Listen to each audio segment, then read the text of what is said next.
नमस्कार दोस्तों, स्वागत है आपका एक बार फिर से ट्रिपिटिक में। मिस्टीरियस स्पेस सीरीज का ये दूसरा एपिसोड है। पहले एपिसोड में हमने जाने स्पेस के बारे में कुछ इंटरेस्टिंग फैक्ट्स, और आज के इस एपिसोड में आप जानने वाले हो कि एस्ट्रोनॉट्स जब धरती से अंतरिक्ष के लिए उड़ान भरते हैं और वहाँ पहुँचते हैं तो वहाँ ऐसी कौन सी चीजें होती हैं जो वो नहीं कर सकते हैं। जैसे एस्ट्रोनॉट्स पॉटी कैसे करते होंगे स्पेस में, पेशाब कैसे करते होंगे, खाना क्या खाते होंगे वहाँ पर, शराब और सिगरेट स्पेस में अलाउड है या नहीं है, ब्रश वो लोग कैसे करते होंगे, और महीनों सालों तक रहने के बावजूद भी नहाते होंगे या नहीं, और वहाँ इलू कर सकते हैं या नहीं। ऐसे ही कई सारे सवाल जो आपके मन में आते हैं आज आपको मालूम पड़ने वाले हैं। नंबर 1, स्पेस में खाना कैसे खाते होंगे।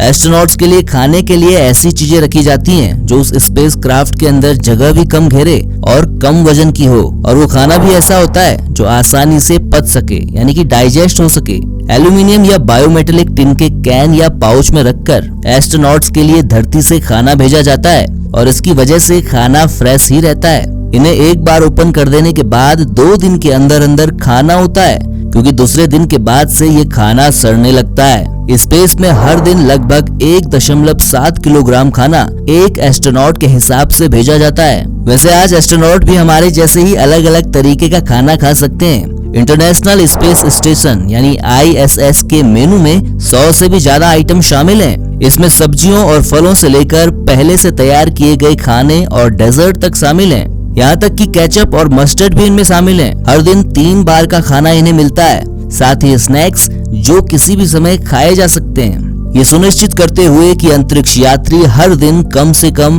2500 कैलोरी गेन कर सके। स्पेस पर पहले पहुंचने वाले यूरी गागरिन ही वे शख्स थे जिन्होंने पहली बार स्पेस पर जाकर खाना खाया था। 12 अप्रैल 1961 को वोस्तोक 1 पर गागरिन ने एक एल्यूमिनियम ट्यूब से बीफ और लिवर का पेस्ट अपने मुंह में निचोड़कर खाया था।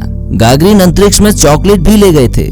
अंतरिक्ष में पानी को गिलास में रखकर नहीं पिया जा सकता, बल्कि चूस कर पिया जाता है, या फिर आप ऐसे हवा में उड़ती हुई पानी की बूंदों को पी सकते हैं, क्योंकि ग्रेविटी तो है नहीं, और इस वजह से जब उस पाउच से आप पानी बाहर निकालते हैं तो वो हवा में ही तैरता रहेगा। एस्ट्रोनॉट्स को कई बार ऐसा भ्रम होता है जैसे उन्होंने खूब सारा पानी पी लिया हो, और इस वजह से उन्हें कभी कभी प्यास भी नहीं लगती। ऐसा इसीलिए होता है क्योंकि ग्रेविटी न होने की वजह से शरीर का खून ऊपर की तरफ फ्लो करता है और मोस्टली हार्ट और माइंड में बना रहता है, क्योंकि पानी माइक्रो ग्रेविटी में कंटेनर से दूर तैरता है। अंतरिक्ष में तरल पदार्थ पीने के लिए अंतरिक्ष यात्रियों को एक बैग से एक पुआल के माध्यम से तरल चूसने की आवश्यकता होती है। इन बैगों को कम दबाव वाली यानी कम प्रेशर वाली नली के माध्यम से पानी के स्टेशनों पर फिर से भरा जा सकता है। अंतरिक्ष में जाकर एस्ट्रोनॉट सुबह ब्रश कैसे करते हैं।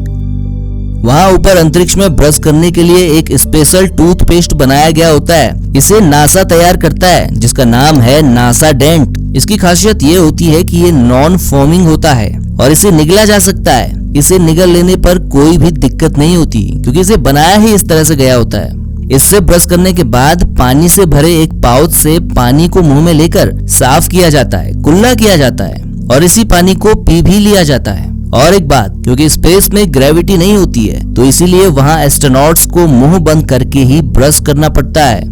धरती पर ब्रश करने के बाद जैसे हम टूथब्रश को धोते हैं, वैसे वहाँ ऊपर स्पेस में नहीं होता है। ऊपर स्पेस स्टेशन में ब्रश करने के बाद पहले मुंह में कुछ पानी लिया जाता है, फिर ब्रश को मुंह के अंदर डालकर साफ किया जाता है। वाकई ये काफी इंटरेस्टिंग है। स्पेस में टॉयलेट कैसे करते हैं। स्पेस में कुछ भी करने के लिए बड़ी मशक्कत करनी पड़ती है। डेली रूटीन से जुड़ा ऐसा ही एक काम है पॉटी करना। अरे भैया, पेट में कुछ ठूंसोगे तो बाहर भी तो निकालना ही होगा ना। तो स्पेस में पॉटी और पेशाब करने के लिए भी बड़ा स्ट्रगल करना पड़ता है। देखिए, मूत्र विसर्जन यानी नंबर 1 के लिए यहाँ स्पेस स्टेशन में जो बाथरूम बना होता है वहाँ एक पाइप लगा होता है जो पीले रंग का होता है, और इसी की मदद से आपको मूत्र विसर्जन यानी पेशाब करना होता है। और अब बारी मल विसर्जन की। पॉटी के लिए यानी नंबर 2 के लिए एक बहुत छोटी सी सीट बनी होती है जिसमें खुद को फिट करना होता है। जी हाँ, और टारगेट फिक्स करना होता है। इस सीट में बैठकर पानी का कम से कम यूज करने की हिदायत दी जाती है। इसीलिए सफाई के लिए नैपकिन्स का इस्तेमाल भी होता है, और ज्यादा ही अगर पेट में कुछ मामला गड़बड़ है तो हगीज का इस्तेमाल भी कर सकते हो। टॉवेल का यूज भी किया जा सकता है। यहाँ टॉवेल के भी कई टाइप होते हैं। अपनी जरूरत के हिसाब से आप उनका यूज कर सकते हैं। इधर घर की याद आ जाए तो आंसू भी नहीं बहा सकते। धरती और अंतरिक्ष में रहने में बस एक चीज फर्क लाती है और वो होती है ग्रेविटी यानी कि गुरुत्वाकर्षण बल। स्पेस में सारा खेल ग्रेविटी का ही होता है। स्पेस में अगर कभी आपका रोने का मन कर जाए, घर की याद आ जाए, प्रेमिका की याद आ जाए, तो जो आंसू नीचे की ओर आते हैं वो आएंगे ही नहीं, बिकॉज ऑफ नो ग्रेविटी। मतलब आंखें आंसू तो बनाएंगी लेकिन वो आपकी आंखों से चिपके रहेंगे, एक लिक्विड बॉल की तरह, नीचे नहीं गिरेंगे। क्या स्पेस में शराब और सिगरेट पी जा सकती है?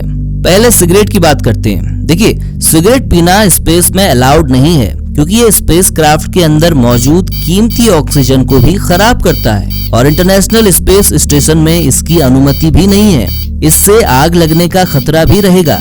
इसके अलावा नासा स्पेस में आने जाने वाले एस्ट्रोनॉट्स को धरती पर भी सिगरेट ना पीने की सलाह देता है। अब बात ये कि क्या स्पेस में शराब भी पी जा सकती है? देखिए, कुछ स्पेस एजेंसी पहले अल्कोहल का यूज करने के लिए परमिशन दे देती थी, लेकिन नासा शुरुआत से ही स्पेस में शराब ले जाने के पक्ष में नहीं रहा। साल था 1997। एक बार ऐसा कुछ हुआ जब कुछ एस्ट्रोनॉट्स शराब स्पेस सूट में छिपाकर स्पेस ले गए थे और इसके बाद उन्होंने वहां की गई शराब की पार्टी की फोटो भी अपलोड की। साल 1969 में नील आर्मस्ट्रॉन्ग के साथ लूनार लैंडर मॉड्यूल से बाहर आते हुए ऑल्ड्रिन ने भी वाइन का एक घूंट लिया था।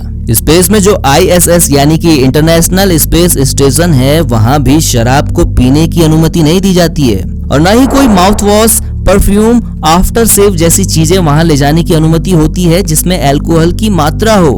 अल्कोहल में एथेनॉल पाया जाता है जो स्पेस स्टेशन में मौजूद उपकरणों को नुकसान पहुंचा सकता है। शराब वाटर रिकवरी सिस्टम में भी नुकसान करती है, यानी कि अंतरिक्ष यात्रियों को बाथरूम जाने पर भी दिक्कत हो सकती है। स्पेस में शराब पीना एस्ट्रोनॉट्स के दायित्वों पर भी सवाल खड़े करता है। जैसे जेट पायलट फ्लाइट के दौरान शराब नहीं पी सकता, ऐसे ही एस्ट्रोनॉट्स के उड़ान भरने से 12 घंटे पहले तक शराब पीने की परमिशन नहीं होती है।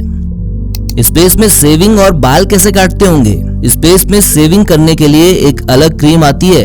अधिकतर एस्ट्रोनॉट्स स्पेस में इलेक्ट्रिक रेजर या डिस्पोजेबल रेजर का यूज करते हैं। वैसे स्पेस स्टेशन में मोस्टली एस्ट्रोनॉट अपने बाल छोटे ही रखते हैं। बालों को धोते वक्त वे वाटरलेस शैम्पू का इस्तेमाल करते हैं, जिसे धोने के लिए किसी पानी की जरूरत नहीं होती है क्योंकि इसमें कोई फॉर्म नहीं होता जो स्पेस शटल के अंदर फैल सकता है। धोने के बाद वे अपने आप को सुखाने के लिए सूखे तौलिए का इस्तेमाल करते हैं। अब लास्ट फैक्ट, क्या स्पेस में सेक्स किया जा सकता है? नासा और बाकी अंतरिक्ष एजेंसियों ने स्पेस में किसी भी किस्म की सेक्सुअल एक्टिविटी की घटना से इनकार किया है। आखिर ऐसा क्यों है?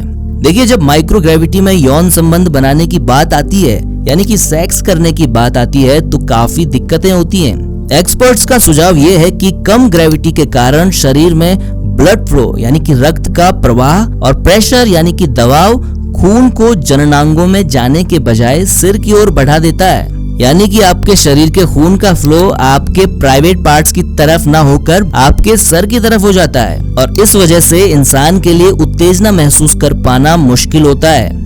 सो आई होप ये वीडियो आपको पसंद आया होगा। मिस्टीरियस स्पेस सीरीज के अगले एपिसोड में जानेंगे इस रहस्यमयी ब्रह्मांड में अपनी पृथ्वी जैसे ही और भी कई सारे ग्रह हैं, लेकिन क्या वहाँ भी मानव सभ्यता बसती है? और अगर नहीं बसती तो क्या इन फ्यूचर वहाँ कोई संभावना है मानव सभ्यता के बसने की? वीडियो में बने रहने के लिए शुक्रिया। जल्द मिलेंगे अगले एपिसोड में, तब तक अपना ध्यान रखिए, स्वस्थ रहिए।